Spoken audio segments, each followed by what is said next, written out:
ছাত্র জনতা আন্দোলন জাতিকে নতুন করে বাঁচার পথ দেখিয়েছে, মন্তব্য মহিলা ও শিশু বিষয়ক উপদেষ্টার। হত্যায় জড়িতদের বিচার দাবি অভিভাবকদের।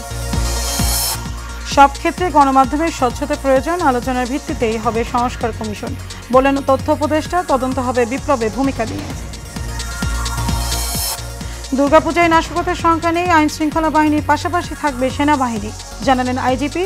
বিশৃঙ্খলা করলে কঠোর ব্যবস্থার হুঁশিয়ারি। এবং ময়মনসিংহ, শেরপুর ও নেত্রকোনায় পাহাড়ি ঢলের পানি কমলেও বেড়েছে দুর্ভোগ, এ পর্যন্ত ৮ জনের মৃত্যু।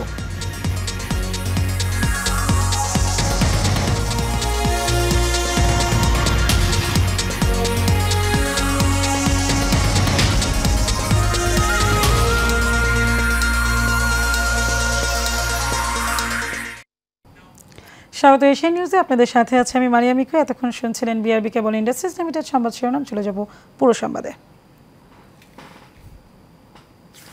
ছাত্র জনতা আন্দোলনে জাতিকে নতুন করে বাঁচার পথ দেখিয়ে দিয়েছে তরুণ প্রজন্ম বলে মন্তব্য করেছেন মহিলা ও শিশু বিষয়ক উপদেষ্টা শারমিন মুর্শিদ। বিশ্ব শিশু দিবস উপলক্ষে জুলাই আগস্ট নিহত শিশুদের স্মরণে অনুষ্ঠানে একথা বলেন তিনি। বলেন, আজকে শিশুদের নিয়ে স্বৈরাচারের ইট ভেঙে সঠিক গণতন্ত্র গড়ে উঠবে। এ সময় নিহত হওয়া শিশুদের অভিভাবকরা এই হত্যার সুষ্ঠু বিচারের দাবি করেন। বিস্তারিত নূর মোহাম্মদ ভুইয়া রিপোর্টে। একবার দেখতো, দ্বিতীয়বার দেয়া লাগতো না বাবার, তো এই ছাত্র আন্দোলন গিয়া মারা গেল। কথায় বলে, পৃথিবীতে সবচাইতে ভারী বোঝা হচ্ছে পিতার ঘাড়ে পুত্রের লাশ। পিতামাতার জন্য সন্তান হারাবার চাইতে বড় কষ্ট আর হতে পারে না। রিক্সা শুনছিলেন না, বাপের রিক্সায় সন্তানের লাশ। আমার ছেলে, আমার স্বামী জানতো না যে আমার ছেলে 2 ছাত্র পেয়ে হাসপাতাল নিছে। আমার স্বামীর এই ছেলে 2টা ডাক দেয়, তখন সে যায় দেখে তার ছেলেই মারা গেছে, মরে পড়ে গেছে। এটা যে কত কষ্টের ইতিহাস, এটা আমার স্বামী জানে আর আমি। জুলাই আগস্টে ছাত্র জনতার উপর হামলায় মারা যায় বেশ কয়েকজন শিশু, যাদেরকে ঘিরেই হাজারো স্বপ্ন বুনেছিলেন বাবা মা। দেশকে রক্ষা করতে থমকে যায় সেই স্বপ্ন। আমার ছেলে বিজয় মিছিলে গেছিল, ওইখানে আগুন দিয়ে দিছে, আমার ছেলে আগুনে মারা গেছে। সেই সব সময় বলতো, আমি পড়াশোনা করে ভালো একজন মানুষ হব, আমি মানুষের সেবা করব, মানুষের পাশে দাঁড়াবো। বিশ্ব শিশু দিবসে মহিলা ও শিশু বিষয়ক মন্ত্রণালয় আয়োজিত অনুষ্ঠানে নিহত শিশুদের অভিভাবকেরা এই হত্যার সুষ্ঠু বিচার চান। অনেকটাই চাওয়া, এই হত্যাকাণ্ডের সাথে যারা জড়িত, তাদের প্রত্যক্ষ পরোক্ষ যারা জড়িত, প্রত্যেকের উপযুক্ত শাস্তি চাই। সুস্থ তদন্ত করে তার বিচার চাই যে কারা এই কাজটা করলো। সব শহীদ পরিবারদের একটা কোনো সুযোগ করে দাও বেঁচে থাকার জন্য। অনুষ্ঠানে প্রধান অতিথির বক্তব্যে সমাজ কল্যাণ উপদেষ্টা শারমিন মুর্শিদ বলেন, জাতিকে নতুন করে বাঁচার পথ দেখিয়েছে তরুণ প্রজন্ম। আমি তোমাদের মতো স্বপ্ন দেখতে চাই, আমি দেখতে চাই আমার বাংলাদেশটা তোমাদের জন্য তৈরি হোক। এটা হোক পৃথিবীর একটি মাত্র দেশ যেখানে দেখে সবাই বলবে এই দেশটি শিশুদের জন্য, এই দেশটি কন্যা শিশুদের জন্য নিরাপদ আশ্রয়। আজকে শিশুদের নিয়ে স্বৈরাচারের ইট ভেঙে সঠিক গণতন্ত্র গড়ে উঠবে বলেও জানান শারমিন মুর্শিদ। তোমাদের হাত দিয়ে গড়ে উঠুক গণতন্ত্রের সেই সুন্দর জায়গাটা। নূর মোহাম্মদ ভুঁইয়া, এশিয়ান টেলিভিশন, ঢাকা। সব ক্ষেত্রে গণমাধ্যমের স্বচ্ছতা দরকার উল্লেখ করে তথ্য উপদেষ্টা নাহিদ ইসলাম বলেছেন, সব পক্ষের সঙ্গে আলোচনা ও পরামর্শের ভিত্তিতেই গণমাধ্যম সংস্কার কমিশন গঠন করা হবে। সকালে জাতীয় প্রেস ক্লাবে সংবাদ মাধ্যমে সংস্কার নিয়ে মুক্ত আলোচনায় তিনি একথা বলেন। এ সময় তথ্য উপদেষ্টা আরও বলেন, ছাত্র জনতার বিপ্লবে গণমাধ্যমের ভূমিকা কী ছিল তা নিরপেক্ষ তদন্ত প্রয়োজন। সাংবাদিকরা কেন পেশাদারিত্বের সঙ্গে কাজ করতে পারে না তা পর্যালোচনা করা হচ্ছে বলেও জানান তিনি। সাংবাদিকদের সঙ্গে দাসসুলভ আচরণের সুযোগ নেই উল্লেখ করে তিনি আরও বলেন, ওয়েজ বোর্ড সহ বেতনের বিষয়টি নিশ্চিত করতে হবে। কোটা উঠিয়ে দিয়ে লটারির মাধ্যমে রাজুকে প্লট বরাদ্দ দেওয়ার কথা জানিয়েছেন গৃহায়ন ও গণপূর্ত উপদেষ্টা আদিলুর রহমান খান। রাজুক ভবনে বিশ্ব বসতি দিবস 2024 উপলক্ষে আয়োজিত অনুষ্ঠানে একথা বলেন তিনি। এ সময় পরিবেশ, বন ও জলবায়ু উপদেষ্টা সৈয়দ রিজওয়ানা হাসান বলেন, পরিবেশ ধ্বংস করে নগরায়ন গ্রহণযোগ্য নয়। কাউসার আহমেদের রিপোর্টে বিস্তারিত।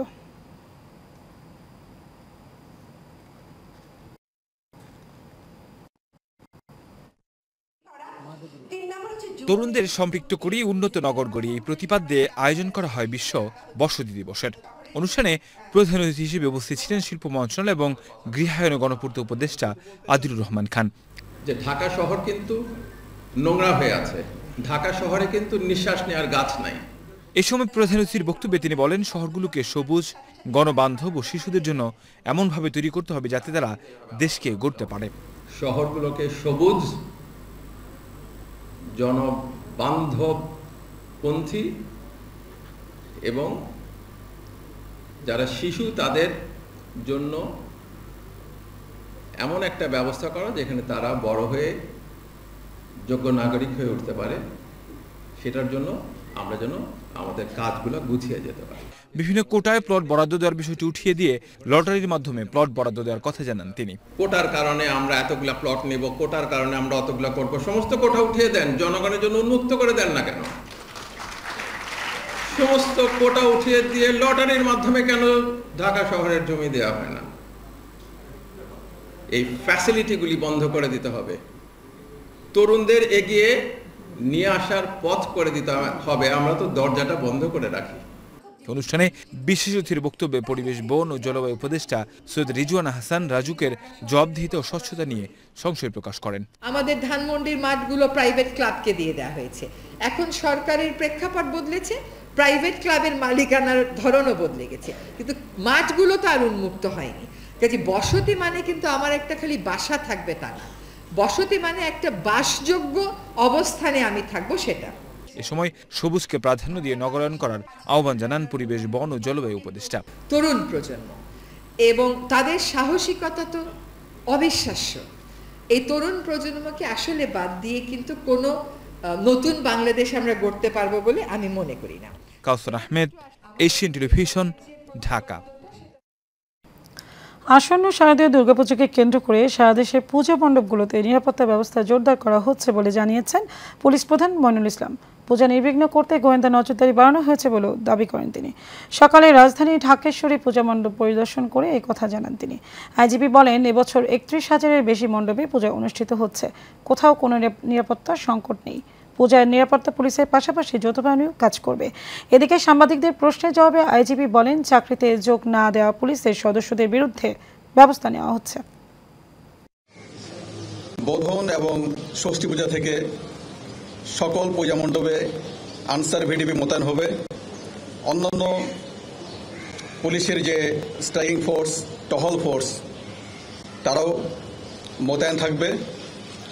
এবং আপনারা জানেন যে আইন শৃঙ্খলার জন্য এখন সশস্ত্র বাহিনী প্রত্যেকটি জেলায়, প্রত্যেকটি অঞ্চলে মোতায়েন আছে, তারাও কিন্তু পূজার ডিউটি পালন করবে। মাদককে জিরো টলারেন্স নিয়ে আসা হবে। দেশে মাদক প্রবেশ ঠেকাতে বাড়ানো হয়েছে নজরদারি, এমনটাই জানিয়েছে মাদকদ্রব্য নিয়ন্ত্রণ অধিদপ্তরের মহাপরিচালক খন্দকার মোস্তাফিজুর রহমান। সকালে মাদকদ্রব্য নিয়ন্ত্রণ অধিদপ্তরে আয়োজিত সংবাদ সম্মেলনে এই কথা বলেন ডিসি। এই সময় সাংবাদিকদের এক প্রশ্নের জবাবে মহাপরিচালক বলেন, তিনি কোনো দুর্নীতির সঙ্গে জড়িত নাই, কাউকে দুর্নীতি করতে দেওয়া হবে না। রাজধানীতে অবৈধ বার পরিচালিত হচ্ছে, সেখানে মাদকদ্রব্য নিয়ন্ত্রণ অধিদপ্তরের কোনো সংশ্লিষ্টতা নেই। অবৈধ বার ও মাদক কারবারিদের ধরতে অভিযান চলছে বলে দাবি করেন তিনি।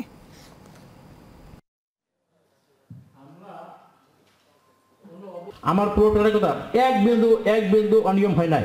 আমি চ্যালেঞ্জ দিয়ে বললাম, আপনি আসেন, দেখাই দেবো। যে সাংবাদিক রিপোর্ট করছে, যে নিয়ে সুরে বাইরে শুয়ে রিপোর্ট করছে, সে জানে আমি অনেক ভালো করে জানে।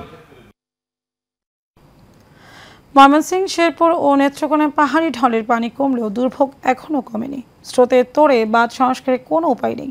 পানি ঢুকে পড়েছে সরকারি প্রতিষ্ঠান, হাসপাতালেও। অনেকেই আশ্রয় নিয়েছেন বিভিন্ন শিক্ষা প্রতিষ্ঠানের ভবনে। এদিকে পানিতে ডুবে এ পর্যন্ত 8 জনের মৃত্যুর খবর পাওয়া গেছে। প্রতিনিধিদের পাঠানো তথ্য ছবিতে বিস্তারিত জানাচ্ছেন শেখ ফাহিম। ময়মনসিংহ, শেরপুর ও নেত্রকোনায় পাহাড়ি ঢলের পানি প্রবেশ কমতে শুরু করেছে। পানি কমলেও দুর্ভোগ কমছে না দুর্গত এলাকার মানুষের। বিভিন্ন নদ নদী হয়ে ভাটির দিকে বইছে উজানের পানি। এতে অনাহারে অর্ধাহারে দিন পার করছেন এসব এলাকার মানুষ। শেরপুরে এখন পর্যন্ত 8 জনের মৃত্যুর খবর পাওয়া গেছে। মহারশী নদীর ভাঙা বাঁধ দিয়ে 3 দিন ধরেই পানি ঢুকছে শেরপুরের লোকালয়ে। আমি যে আমার একাই থেকে যে এই বন্ধু একটা লোক কখনো এক ফুট ভাত খাওয়া যা এরকম কল ঘুরা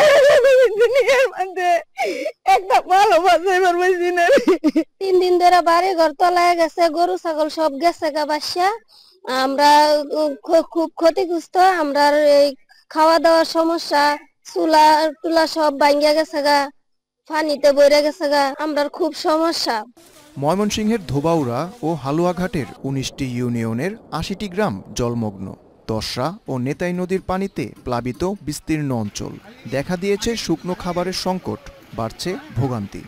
24 ঘন্টার বৃষ্টিতে যে পরিমাণ পানি হয়েছে, 1 ঘন্টার ভিতরে 3 থেকে 4 ফিটের উপরে পানি উঠে গেছে।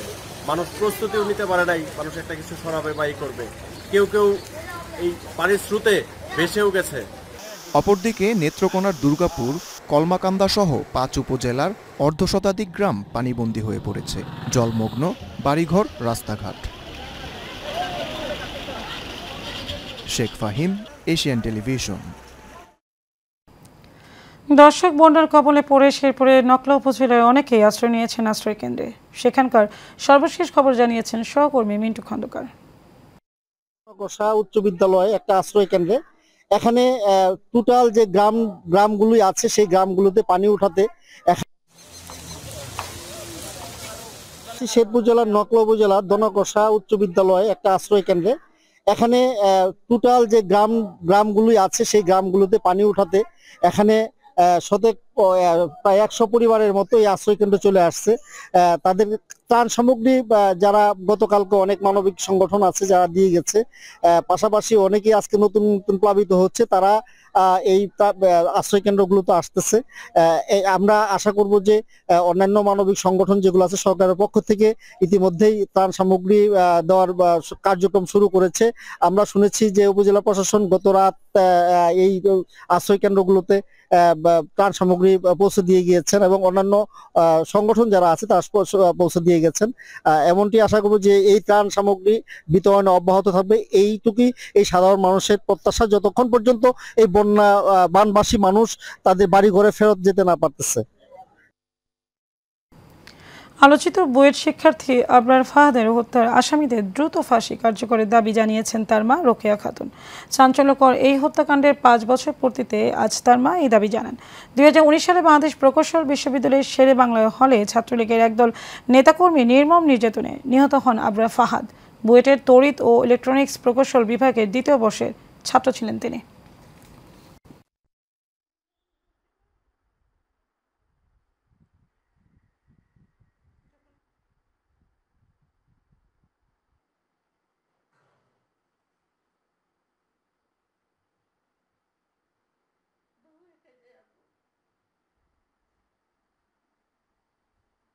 আবরারের মৃত্যুর 5 বছর পূর্ণ হয়ে গেছে।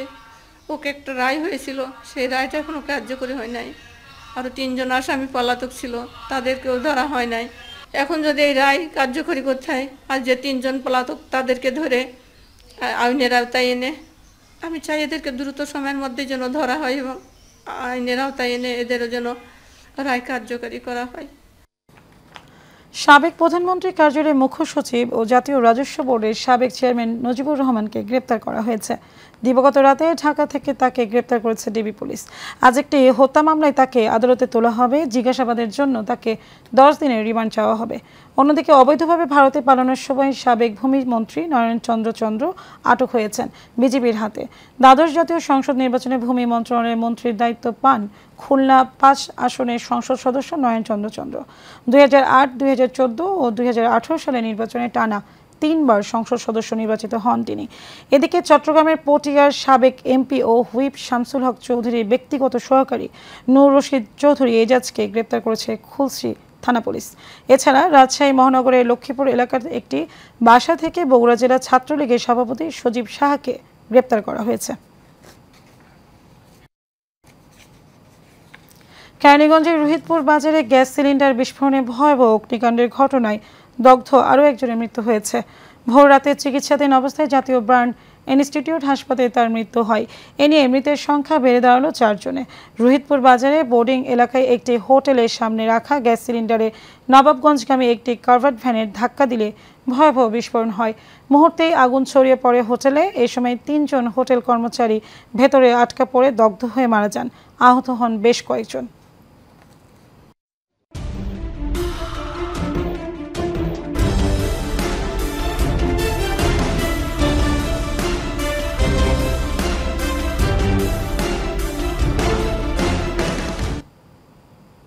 সারা বাংলা প্রসঙ্গ।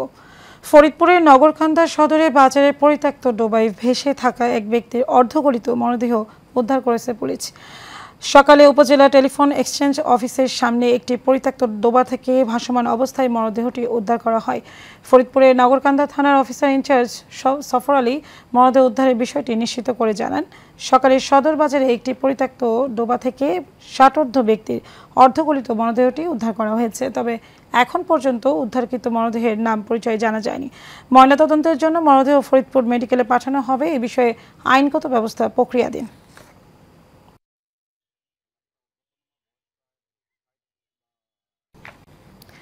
ঢাকার ধামরায়ে বেতন বৃদ্ধি ও সাপ্তাহিক ছুটি সহ 9 দফা দাবিতে বিক্ষোভ করেছে Akij food and beverage limited শ্রমিকরা।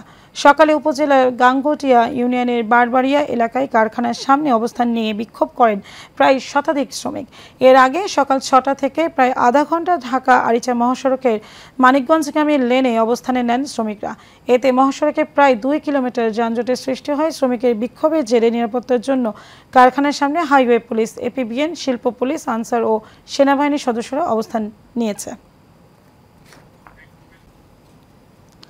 উত্তরা পাবলিক লাইব্রেরিতে অনুষ্ঠিত হয়েছে শিক্ষক আলোর দিশারি শীর্ষক আলোচনা সভা ও শিক্ষক সম্মাননা প্রদান। আইইউবিটি কনফারেন্স হলে আয়োজিত অনুষ্ঠানের সার্বিক ব্যবস্থাপনায় ছিলেন উত্তরা পাবলিক লাইব্রেরির প্রতিষ্ঠাতা মোহাম্মদ তারিকুজ্জামান খান। আইইউবিটির ভিসি অধ্যাপক ডক্টর আব্দুর রব এর সভাপতিত্বে এতে প্রধান অতিথি ছিলেন অধ্যাপক ডক্টর মোহাম্মদ ফজলি এলাহি। বিশেষ অতিথি ছিলেন প্রফেসর তাসলিমা বেগম, অধ্যাপক ডক্টর নজরুল ইসলাম, বীর মুক্তিযোদ্ধা অ্যাডভোকেট মোহাম্মদ আব্বাস উদ্দিন, বীর মুক্তিযোদ্ধা মোহাম্মদ আব্দুল আউয়াল ও ডক্টর আব্দুল্লাহ আল মামুন।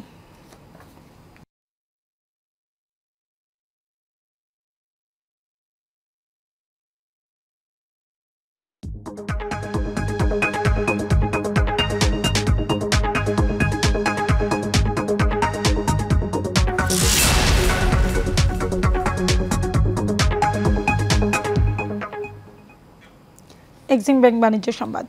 ভারত থেকে আমদানি করা ডিমের চালান এসেছে বেনাপোল বন্দরে। 1104 বক্স ডিম নিয়ে একটি ভারতীয় ট্রাক বাংলাদেশে প্রবেশ করেছে। কাস্টমস সূত্র জানায় প্রতি বক্সে 210টি করে ডিম রয়েছে। আমদানি করা এসব ডিমের মূল্য 9,969 মার্কিন ডলার। বেনাপোলের প্রাণী সম্পদ অধিদপ্তরের কর্মকর্তা বিনয় কৃষ্ণ মণ্ডল বলেন, ডিমের চালানটি দ্রুত খালাসের জন্য ব্যবস্থা নেওয়া হচ্ছে। রাজস্ব আদায় করে যত দ্রুত সম্ভব ডিমের চালানটি খালাস করে দেওয়া হবে।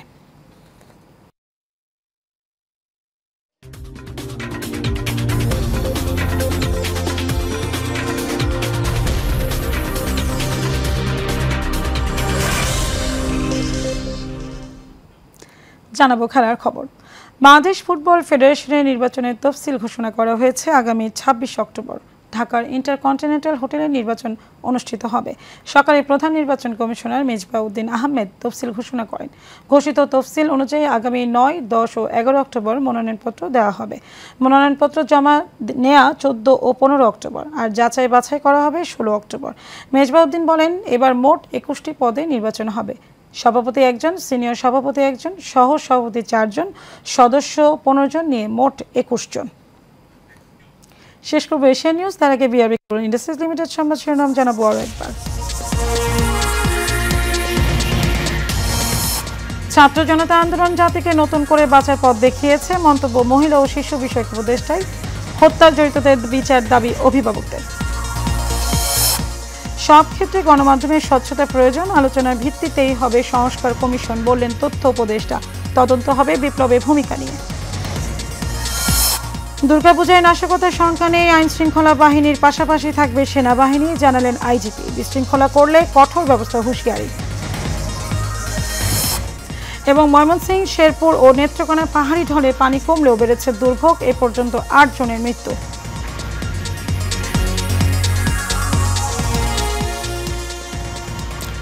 দর্শক, এই ছিল আমাদের এতক্ষণকার আয়োজন। আমাদের পরবর্তী সময় দেখার আমন্ত্রণ রইল। ধন্যবাদ সবাইকে।